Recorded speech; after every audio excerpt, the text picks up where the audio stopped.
Well, thank you, Elaine and worship band for leading us this morning. We're going to continue this thing that we're doing. That is like, I think it'll be okay. You said I get one, right? I get a blooper? If this thing crashes, I'm claiming that. Well, we're going to keep doing this thing where we're looking at the different ways that we know and experience Jesus. And today I want us to think about Jesus as a teacher. And as we do that, as we think of Jesus as a teacher, we stand with the other Western religions, don't we? Who also recognize Jesus as a teacher, Judaism and Islam. Now, of course, we see Jesus as more than a teacher, and that would be what separates us from the other Western religions, but nonetheless, he is to us a teacher. Jesus in his ministry taught. And the story that we're going to look at this morning, Jesus assumes the role of a teacher. So let's read our scripture together. It's John chapter 7, verses 53 to 8:11. If you're following along in your Bible, you might see some like flags and bells that say, hey, draw your attention to this passage. All you need to know is when you see kind of the footnotes around this passage is that this passage, though it didn't show up in the original manuscripts, it is, we have good reason to believe that it is a literal event that took place involving the life of Jesus, and it seems to have happened in the order of events in which we're reading it. And so let's read together from 7:53 down to 8:11. They went each to his own house, but Jesus went to the Mount of Olives. Early in the morning, he came again to the temple. All the people came to him, and he sat down and taught them. The scribes and the Pharisees brought a woman who had been caught in adultery, and placing her in the midst, they said to him, "Teacher, this woman has been caught in the act of adultery. Now in the law, Moses commanded us to stone such women. So what do you say?" This they said to test him, that they might have some charge to bring against him. Jesus bent down and wrote with his finger. Jesus bent down and wrote with his finger on the ground. And as they continued to ask him, he stood up and said to them, "Let him who is without sin among you be the first to throw a stone at her." And once more he bent down and wrote on the ground. But when they heard it, they went away one by one, beginning with the older ones, and Jesus was left alone with a woman standing before him. Jesus stood up and said to her, "Woman, where are they? Has no one condemned you?" And she said, "No one, Lord." And Jesus said, "Neither do I condemn you. Go, and from now on, sin no more." Now, to understand this passage, we need to understand a bit of the passage beforehand. So we need to actually go back into chapter 7 and understand some of the context around it. And we can think about this as a bit of a boxing match, or if you're not into boxing, maybe mixed martial arts. And this, in chapter 7, is round 1, and the passage that we just read is round 2. And so chapter 7 takes place, or tells the events around the Festival of Booths, which is a big harvest festival happening in Jerusalem. Jesus went to the festival, and he was teaching at the festival. And on the last day of the festival, he stands up, and he announces and cries out to the people around him in 7 verse 38 or verse 37. He says, "If anyone thirsts, let him come to me and drink. Whoever believes in me, as the scriptures has said, out of his heart will flow rivers of flowing water." So Jesus announces this to the crowd who's gathered. And you can imagine on the last day of this big festival, it's a big crowd, so he's making this great proclamation. And those who hear him, they're echoing back, or they're hearing echoes of a verse from Isaiah 55. Isaiah 55 is the prophet speaking the words of God, saying, "All of you who are thirsty, come to the water. Listen and come to me. Listen and you will live." So remember, these people, they know their scriptures. They hear Jesus saying this thing, and they're remembering, their memories are being drawn back to this passage from Isaiah, and they're realizing Jesus is making some sort of a claim of messiahship. He's claiming to be divine. He's claiming to be God by offering this thing.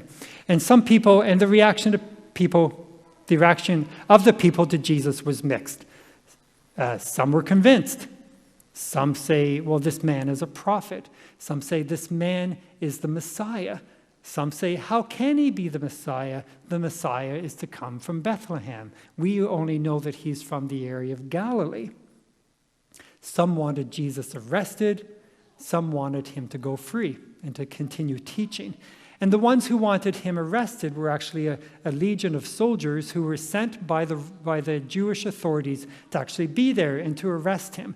And so as chapter 7 draws to an end, these authorities or these soldiers who had been sent to arrest Jesus come back to the Jewish authorities empty-handed, without Jesus in their midst. And they're like, what is going on? The authorities are saying to these guys, like, where is Jesus? Have you become convinced by this man too? Because these men come back who are saying, this guy's teaching these great things. We couldn't dare arrest him. And even amongst the crowd, or within that group of the Jewish rulers, the Jewish authorities, and by that I mean the Pharisees, there's one man named Nicodemus. Now, Nicodemus, you might remember from John chapter 3. Nicodemus had met Jesus in the dark of the night. And so Nicodemus even jumps in and he says, well, doesn't our law judge a man without first giving him a hearing and learning what he does? So Nicodemus is trying to intervene for Jesus. But the rest of them just kind of brush him aside, and the story kind of ends at that point. But their plans to get Jesus haven't ended.